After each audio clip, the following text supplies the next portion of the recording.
S hlbokým zármutkom oznamujeme, že nás opustil Marcel Nemec, ktorý od nás odišiel 16. februára 2024 vo veku 52 rokov.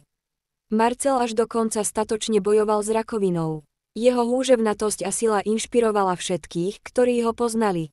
Marcel bude veľmi chýbať svojej rodine, priateľom a všetkým, ktorých životy zasiahol svojou láskavosťou a vrúcnosťou.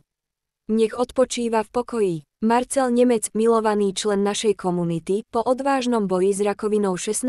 februára 2024 pokojne odišiel z tohto sveta vo veku 52 rokov. Marcel sa narodil 6. júna 1971 a celý život rozdával radosť a súcit všetkým okolo seba. Marcelovo neochvejné odhodlanie a pozitívny duch boli evidentné počas celej jeho cesty s rakovinou.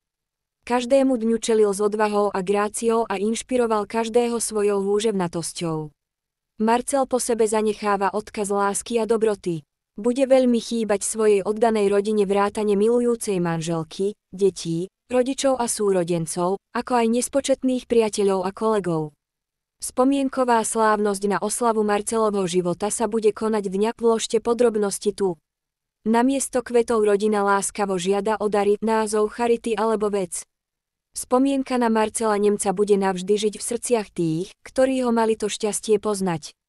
Nech jeho duša nájde večný pokoj.